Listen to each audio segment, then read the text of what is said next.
رخسانہ نے سب گھر والوں سے ملنے کے بعد بڑی بے چینی سے نائلہ کے بارے میں پوچھا۔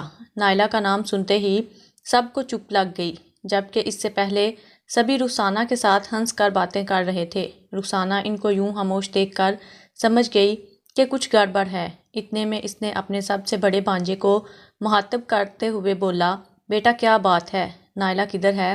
تم لوگ یوں ایک دم سے خاموش کیوں ہو گئے؟ اتنے میں بڑے بھانجے کی بیوی جلدی سے بولی، ہمیں کچھ معلوم نہیں۔ یہ جواب سنتے ہی رخسانہ چونک گئی اور سب کے چہروں کو باری باری دیکھنے لگی۔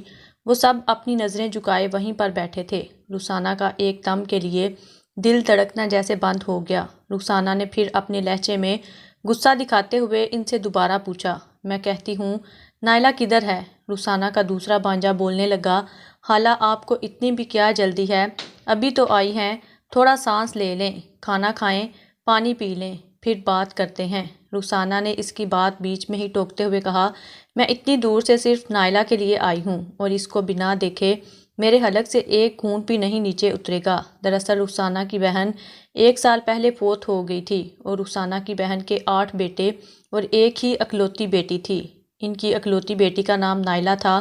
اتفاق سے سب ہی بیٹے بڑے تھے اور شادی شدہ بھی، جبکہ نائلہ کی ابھی شادی نہیں ہوئی تھی۔ رخسانہ کی بہن کی اچانک سے موت ہونے کی وجہ سے اس کو موقع ہی نہیں ملا کہ وہ اپنی بیٹی کو اپنے ہاتھوں سے بیاہ لیتی، لیکن جاتے وقت وہ اپنی بہن کو یہ نصیحت کر کے گئی تھی کہ میری بیٹی کا خیال رکھنا، بیٹے اور بہو کا کوئی بھروسہ نہیں اور تم تو میرے بیٹوں اور بہو کے بارے میں جانتی ہو، اس لیے میری بیٹی کا خیال رکھنا۔ اس 1 سال میں رخسانہ گاہے بگاہے فون کال پر نائلہ کی خیریت مطلوب کرتی رہی، لیکن وہ سب اس کے بھائیوں اور بھابھیوں کی زبانیں ہی سنتی رہی، جبکہ نائلہ شروع میں تو اپنی خالہ سے بات کرتی رہی، پھر کچھ مہینوں سے نائلہ سے ان کی کوئی بات نہیں ہو پائی۔ رخسانہ اپنی بہن کے شہر سے بہت دور بیاہی گئی تھی، اس لیے وہ اتنی جلدی آ جا نہیں سکتی تھی۔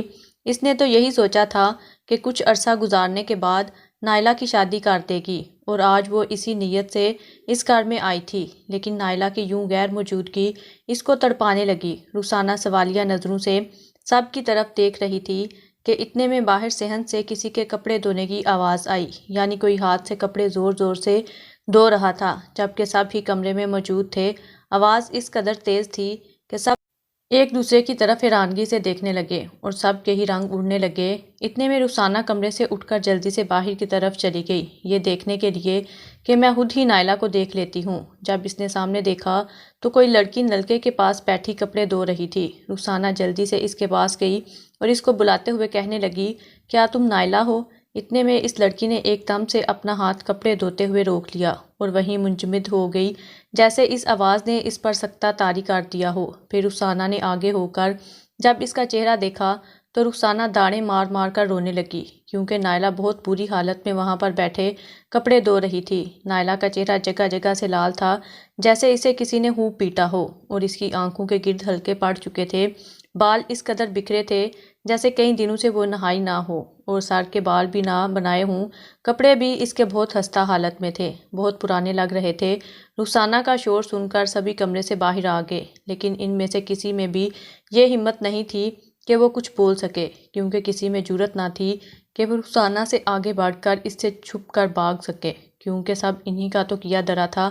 رخسانہ نے جلدی سے نائلہ کا ہاتھ پکڑتے ہوئے اسے کھڑا کرنے کی کوشش کی، لیکن نائلہ ٹھیک سے کھڑی نہیں ہو پا رہی تھی، وہ بہت کمزور ہو چکی تھی۔ جبکہ رخسانہ نے جب اس کو آخری دفعہ دیکھا تھا تب وہ اچھی بھلی صحت مند اور صاف ستھری خوبصورت لڑکی تھی۔ رخسانہ نائلہ کو دیکھ کر ایک پل کے لیے بھی یقین نہیں کر پا رہی تھی کہ یہ نائلہ ہے۔ رخسانہ نے نائلہ کو جلدی سے اپنا سہارا دیا اور اسے اپنے سینے سے لگا کر رونے لگی۔ وہ بچوں کی طرح بلکنے لگی، جبکہ نائلہ کسی قسم کا کوئی تاثر نہیں دے رہی تھی۔ اس میں کسی قسم کی نہ تو جان دکھائی دے رہی تھی اور نہ ہی کوئی جذبات۔ رخسانہ شروع سے ہی تھوڑی تیز مزاج اور رعبدار عورت تھی، جبکہ اس کی بہن اس کے مزاج سے بالکل مختلف تھی۔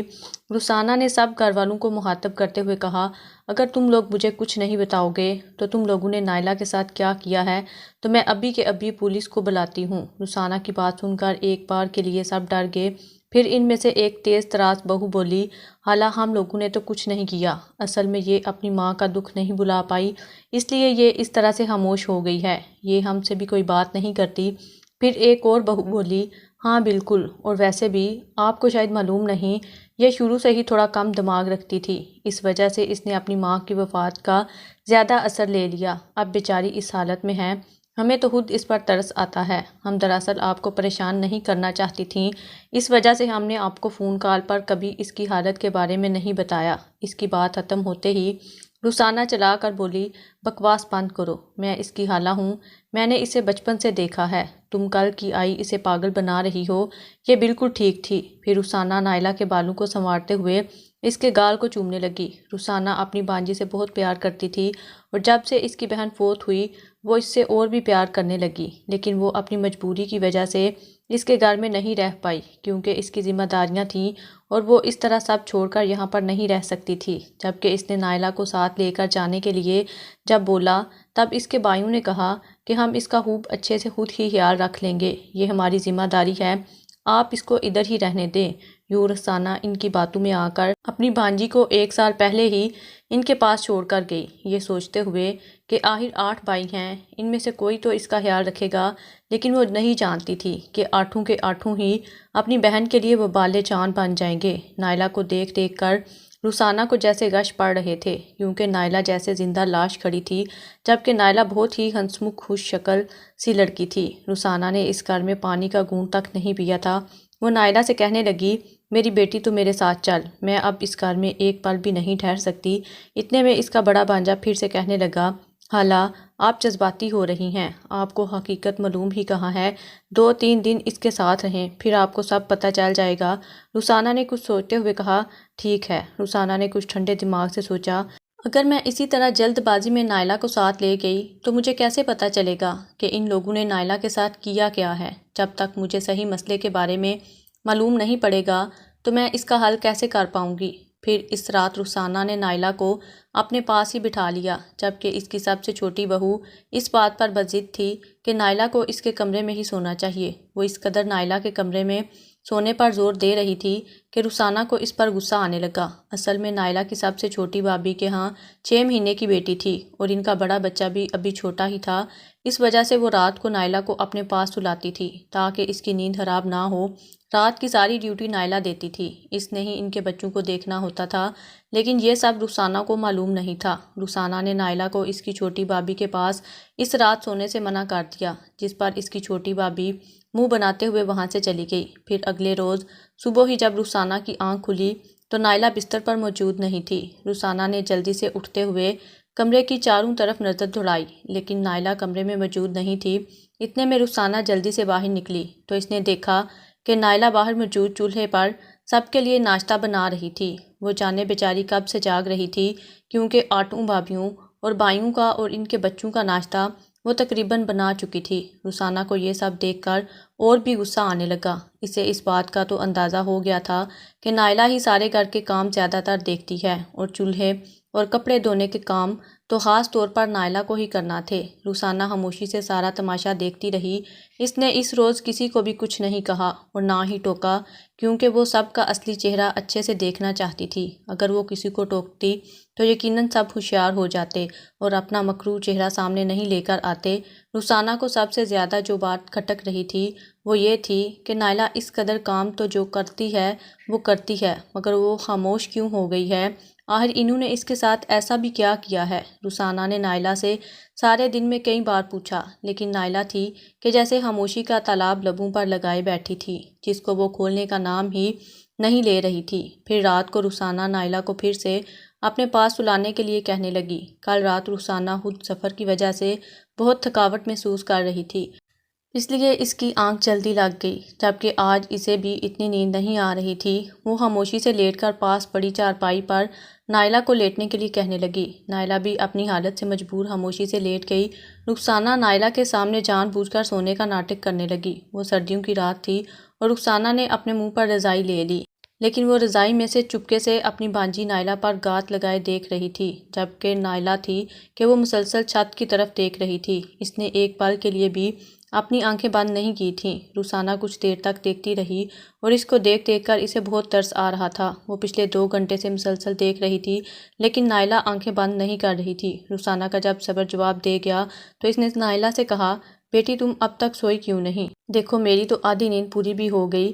ان کی بات کا بھی اس نے کوئی جواب نہیں دیا، مسلسل چھت کو دیکھے جا رہی تھی۔ تب رخسانہ کو شک ہوا کہیں نائلہ کو جنات کا کوئی سایہ نہ ہو گیا ہو۔ آخر دن بھر کا کام کر کے انسان تھک ہار کر بستر پر گرتے ہی سو جاتا ہے، جبکہ نائلہ تو مسلسل چھت کو ہی دیکھے جا رہی ہے اور ایک پل کے لیے بھی اپنی آنکھیں بند نہیں کر رہی تھی۔ رخسانہ بھی کافی دیر تک نائلہ کی طرف دیکھتی رہی، لیکن نائلہ ایک پل کے لیے بھی نہیں سوئی تھی۔ اسی بیچ رات کے 12 بج گئے، لیکن نائلہ نہیں سوئی تھی۔ رخسانہ کو عجیب سی کوفت ہونے لگی، اس کے ذہن میں عجیب عجیب سے وسوسے آنے لگے اور گھنٹیاں بجنے لگیں جیسے کوئی اور آفت آنے کی نشانی ہو۔ رخسانہ نے اپنا سر پکڑ لیا اور پھر سے رونے لگی، یہ کہتے ہوئے کاش میں نے اپنی بہن کو دیا ہوا وعدہ جلدی پورا کر لیا ہوتا، کاش جو تم نے مجھ سے بات کرنا بند کر دیا تھا میں تب ہی آ جاتی، کہیں نہ کہیں میں بھی تمہاری اس حالت کی ذمہ دار ہوں۔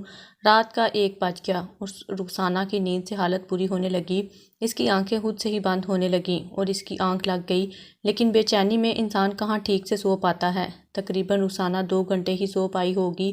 اچانک سے جب اس کی آنکھ کھلی تو اس نے جلدی سے نائلہ کو دیکھا، وہ وہیں اسی حالت میں ویسے ہی لیٹی مسلسل چھت کی طرف دیکھ رہی تھی۔ رخسانہ کو تب پکا یقین ہو گیا نائلہ پر یقیناً جنات کا سایہ ہے جو یوں سو نہیں رہی۔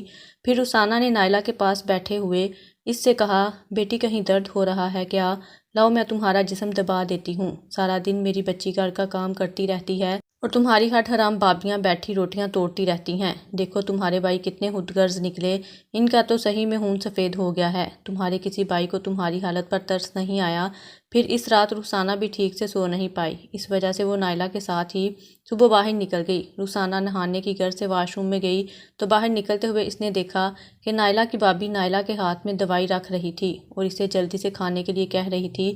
یہ دیکھ کر رخسانہ نے واش روم میں ہی اپنے قدم روک لیے اور سوچنے لگی کہ یہ نائلہ کو کس چیز کی دوائی کھلا رہی ہے۔ وہ پوچھتی بھی تو کسی سے پوچھتی، سب کے سب ہی نائلہ کے دشمن تھے اور نائلہ خود اپنی دشمن بن چکی تھی۔ اس پر نہ ہی کسی دکھ کا اثر ہو رہا تھا اور نہ ہی کسی خوشی کا۔ جانے ان گزرے ہوئے مہینوں میں اس کے ساتھ ایسا کیا ان لوگوں نے کیا تھا کہ اس سے اس کی دنیا ہی چھین لی تھی۔ وہ ایک نوکرانی کی حیثیت سے اس گھر میں کام کر رہی تھی، بلکہ نوکرانی سے بھی بدتر تھی، کیونکہ نوکرانی بھی اپنے جذبات اور احساسات کا اظہار کر سکتی ہے، مگر وہ بیچاری تو وہ بھی نہیں کر پا رہی تھی۔ اس روز دوپہر کے ٹائم ان کے گھر ان کی پڑوسن آئی۔ پڑوسن رخسانہ کو پہلے سے ہی جانتی تھی، کیونکہ رخسانہ اپنی بہن کے گھر گرمیوں کی چھٹیوں میں اپنے بچوں کے ساتھ آ کر رہتی تھی۔ تب اس کی اکثر ملاقات اس پڑوسن سے ہوئی۔ وہ پڑوسن رخسانہ کو دیکھ کر بہت خوش ہوئی اور کہنے لگی، تم نے اس بار چکر لگانے میں بہت دیر کر دی۔ رخسانہ اسے کہنے لگی، ہاں بس ذمہ داریاں تھیں، تم تو جانتی ہو گھر سے کہاں نکلا جاتا ہے اور ایک سفر بھی بہت زیادہ ہے، اب مجھ میں اتنی ہمت نہیں۔ پھر پڑوسن کچھ دیر وہاں پر بیٹھی اور جاتے ہوئے رخسانہ کو کہنے لگی، آج ہمارے گھر ضرور آنا، مجھے تم سے کوئی کام ہے۔ یہ بات اس نے نہایت ہی رازداری اور آہستگی سے رخسانہ کے قریب ہو کر کہی تھی۔ رخسانہ اس کی یوں بات کرنے کے انداز سے سمجھ گئی کہ وہ ضرور نائلہ کے بارے میں ہی کچھ بتانا چاہتی ہے۔ یوں رخسانہ کو بھی ایک امید لگی کہ وہ نائلہ کی حالت کے بارے میں پڑوسن سے کوئی سراغ لگا سکتی ہے، اس لیے وہ شام کو ہی پڑوسن کے گھر چلی گئی بنا کسی کو کچھ بتائے۔ اگر وہ گھر میں کسی کو کچھ بتاتی تو ہو سکتا ہے کہ اس کی کوئی بھی بہو اس کے ساتھ آ جاتی، پھر پڑوسن اس کے سامنے بات نہ کر پاتی۔ پڑوسن کے گھر میں داخل ہوتے ہی رخسانہ نے پڑوسن سے تھوڑی بہت بات چیت کی، پھر وہ نائلہ کی حالت کے بارے میں اس سے پوچھنے لگی تو اس کی پڑوسن جیسے اسی بات کے انتظار میں تھی۔ وہ کہنے لگی کہ تمہاری سب سے بڑی غلطی ہے کہ تمہیں اپنی بانجی کو اپنے ساتھ لے جانا چاہیے تھا، تمہیں اس بات کی خبر نہ تھی کہ یہ تمہارے بانجے اور بہویں کیسی ہیں، جو تمہاری بہن کو یہ کچھ نہیں سمجھتے تھے، حالانکہ وہ تو ان کی بڑی تھی اور ساس بھی تھی، وہ اپنی چھوٹی نند کو کیا سمجھتے، اور پھر بیچاری ان کے ہتھے چڑھ گئی، کیا کیا ظلم نہیں دیکھا ان آنکھوں نے۔ یہ کہتے ہوئے پڑوسن کی آنکھیں نم ہو گئیں، کتنی پیاری بچی تھی، جانے ان لوگوں نے اس پر ظلم کرتے ہوئے یہ بھی نہیں سوچا کہ اللہ کی پکڑ بہت بڑی ہے اور کوئی بھی ظالم اس سے دور نہیں بھاگ سکتا۔ پھر پڑوسن نے بتانا شروع کیا، شروع میں تو ان لوگوں نے دکھلاوے کی محبت جتلائی، لیکن تمہاری بہن کے فوت ہونے کے کچھ مہینوں بعد ہی یہ پھر سے وہی اپنی عادتوں سے مجبور ہو کر اپنا اصلی روپ دکھانے لگی۔ ایک بھابی نے اگر کام کہنا تو دوسری بھابی نے بھی ضد میں آ کر نائلہ کو کام کہہ دینا۔ گھر کے سارے کام یہ ضد میں آ کر اس سے کروانے لگے اور وہ بیچاری انکار بھی نہیں کر پاتی تھی۔ اگر وہ ایک کو انکار کرتی تو دوسری اس پر چڑھ جاتی۔ اگر یہ بیچاری کام سے تنگ آ کر کبھی انہیں جواب دے بھی دیتی، وہ اتنی آگے بڑھ چکی تھیں کہ اس پر ہاتھ اٹھانے لگی، اور اس کے بھائی نکمے تو سارے کے سارے ایک جیسے نکلے۔ ایک دو بار تو میں نے بھی نائلہ کو ان کی مار سے چھڑوانے کی کوشش کی، تب وہ مجھ سے بھی بدتمیزی کرنے لگی۔ پھر اس دن کے بعد میرے بچے مجھ سے کہنے لگے، امی ان لوگوں کو کسی کی عزت کی کوئی پرواہ نہیں، آپ ان کے گھر میں جا کر دخل اندازی مت دیا کریں۔ مگر مجھ سے اس بچی کا دکھ نہیں دیکھا جاتا تھا۔ پھر میرے پاس تمہارا موبائل نمبر بھی نہیں تھا، ورنہ میں تمہیں سب کا سب بتا دیتی۔ پھر اکثر اس کے رونے کی آواز آتی تھی، مجھے وہ آواز سن کر بہت دکھ ہوتا تھا۔ پھر میں نے سنا کہ نائلہ کو یہ کسی نفسیاتی ڈاکٹر کے پاس لے کر جاتے ہیں، کیونکہ نائلہ روتی رہتی تھی۔ مجھے تو یہ شک ہے کہ وہ روتی تو ان کے ظلم کی وجہ سے تھی، مگر انہوں نے یہ بہانہ بنایا کہ نائلہ نے اپنی ماں کا دکھ اپنے ذہن اور دماغ پر اس قدر سوار کر لیا ہے کہ وہ بات بات پر روتی ہے، اور اس کے رونے کی وجہ سے بچے سہم جاتے ہیں۔ اس لیے انہوں نے اس کو دوائی لے کر دی۔ جب سے نائلہ کو دوائی کھلانی شروع کی ہے، نائلہ یوں ہی خاموش ہو گئی ہے، کسی سے کوئی بات نہیں کرتی۔ جب مجھے تمہارے آنے کی خبر ملی تو میں نے سوچا میں تمہیں کسی بہانے سے اپنے گھر لا کر ساری بات بتاؤں گی، ورنہ یقین کرو ان کے گھر میں قدم رکھنے کو دل نہیں چاہتا۔ کتنے بے درد ظالم بھائی اور بابیاں نکلیں، سارا گاؤں ان پر تھو تھو کرتا ہے، مگر وہ ہیں کہ ان کو اس بات کی ذرا بھی شرمندگی نہیں اور نہ ہی کوئی احساس ہے۔ رخسانہ خاموشی سے پڑوسن کی ساری بات سنتی رہی اور پھر اس سے کہنے لگی، کیا تمہیں معلوم ہے کہ وہ کس نفسیاتی ڈاکٹر کے پاس اس کو لے کر جاتے تھے؟ اتنے میں وہ پڑوسن بولی، ہاں لوگوں سے سن رکھا ہے کہ یہیں قریب جو چھوٹا سا شہر ہے وہاں پر کوئی نفسیاتی ڈاکٹر ہر سوموار کے روز آتا ہے، اس کے پاس یہ لے کر جاتے تھے۔ تم تو جانتی ہو کہ ہمارا گاؤں بڑے شہر سے بہت دور ہے، اس وجہ سے زیادہ تر لوگ اس چھوٹے شہر سے ہی اپنی ضرورت پوری کر لیتے ہیں، یہاں تک کہ کوئی دوائی بھی لینی ہو تو اسی طرف رجوع کرتے ہیں۔ پھر اس کے بعد رخسانہ نے پڑوسن سے کہا، ٹھیک ہے تمہارا بہت بہت شکریہ، تم نے ہمارے ساتھ کوئی رشتہ نہ ہوتے ہوئے بھی یہ انسانیت کا رشتہ نبھایا، میں تمہارے احسان کا بدلہ کیسے چکاؤں گی؟ یہ کہہ کر رخسانہ اس سے اجازت لینے لگی اور نائلہ کے گھر واپس لوٹ آئی۔ گھر میں آتے ہی اس نے کسی پر کچھ بھی ظاہر نہیں کیا، جبکہ اس کی بہوئیں اسے سوالیہ نظروں سے دیکھ رہی تھیں کہ رخسانہ کہاں گئی تھی اور کہاں سے آئی ہے، لیکن کسی میں بھی رخسانہ کے روب کی وجہ سے پوچھنے کی جرأت نہیں تھی۔ پھر رخسانہ ساری رات سوچتی رہی کہ وہ کرے بھی تو کیا کرے۔ نائلہ کی حالت بہتر ہوگی تو وہ کہیں اس کی شادی کر پائے گی۔ اتفاق سے اگلا روز سوموار کا ہی تھا۔ پھر صبح ہوتے ہی اس نے نائلہ کو تیار ہونے کو کہا اور اس کو اپنے ساتھ لے گئی۔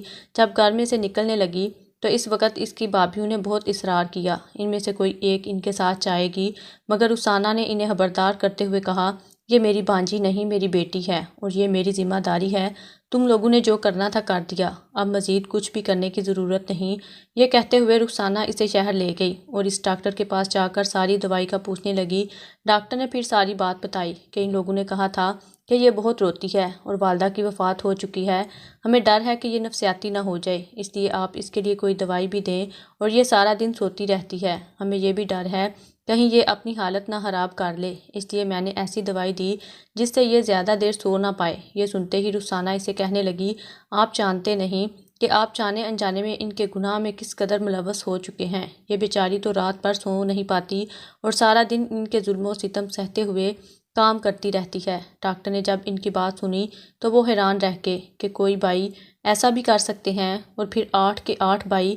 ڈاکٹر نے معذرت کرتے ہوئے کہا، میں سارے معاملے سے انجان تھا، ظاہری سی بات ہے میں ایک ڈاکٹر ہوں، نفسیاتی ڈاکٹر ہوں، جو مجھے بتایا جائے گا میں تو وہی کروں گا۔ اور سب سے بڑھ کر نائلہ بھی تو کچھ نہیں بولتی تھی، مجھے لگا کہ سچ میں وہ جو کہہ رہے ہیں وہ سب ٹھیک ہے، کیونکہ میرے کئی سوالات کرنے کے باوجود نائلہ نے کوئی جواب نہیں دیا تھا۔ پھر ڈاکٹر نے نائلہ کو مخاطب کرتے ہوئے بولا، بیٹا اتنا بھی خاموش ہونا اچھی بات نہیں، کہیں نہ کہیں ہماری زیادہ خاموشی ہماری سب سے بڑی دشمن بن جاتی ہے، اور تمہیں خود سے ہمت کرنا ہوگی۔ اب دوائی ایک دم سے اگر تمہاری چھوٹ گئی تو اس سے اور زیادہ تمہاری حالت بگڑ جائے گی۔ اتنے میں رخسانہ نے کہا، میں تو بہت دور سے آئی ہوں اور اس کو اب ساتھ لے کر جاؤں گی۔ پھر ڈاکٹر نے رخسانہ کو اپنے پاس موجود نائلہ کی فائل دکھائی اور ان سے کہا کہ اس کی دوائی میں کم کر دیتا ہوں، لیکن آپ اسے ایک دم سے دوائی مت چھڑوائیے گا، وہیں سے کسی اچھے ڈاکٹر سے اس کی دوائی 2-3 ماہ تک جاری رکھیے گا۔ آپ ان کو یہ فائل دکھائیں گی تو وہ سمجھ جائیں گے، انشاءاللہ سب بہتر ہو جائے گا۔ پھر اس کے بعد رخسانہ بنا کسی سے کچھ کہے نائلہ کو وہاں سے لے گئی، ہمیشہ ہمیشہ کے لیے، کیونکہ اگر وہ اس گھر میں کچھ کہتی بھی تو کسی پر کوئی اثر نہیں ہونے والا تھا، بلکہ اگر وہ کچھ بولتی تو شاید اس کو پھر سے اپنی بانجی کو ان کے ہاتھوں میں سونپنا پڑتا۔ اس وجہ سے اس نے موقع کی نزاکت کو سمجھتے ہوئے نائلہ کو ساتھ لیا اور اپنے گھر لے گئی۔ نائلہ اپنی رخسانہ خالہ کے گھر میں جانے کے 1 ہفتے بعد ہی اس کی حالت کچھ بہتر ہونے لگی، اور یہاں تک کہ اس نے پھر سے بولنا بھی شروع کر دیا تھا اور شاید جینا بھی۔ نائلہ نے اپنی ساری کہانی سنائی کہ کس طرح اس کی بھابیاں اور بھائی مل کر اس پر ظلم کرتے رہے۔ بات کرنا وہ اس لیے چھوڑ گئی کیونکہ اس سے کوئی بات ہی نہیں کرتا تھا، صرف اس پر حکم چلایا جاتا تھا، ہر کوئی اسے حکم ہی دینا جانتا تھا، اس لیے وہ بات کرنا ہی بھول گئی۔ دوائیوں کا اس قدر اثر تھا کہ وہ ایک مشین بنتی گئی۔ کچھ مہینے اس نے دوائی دینا جاری رکھی اور پھر اس بیچ ہی اس کا ایک بہت ہی اچھی اور معقول جگہ پر رشتہ ہو گیا۔ یوں نائلہ کی شادی ہو گئی اور وہ پھر سے زندگی جینے لگی۔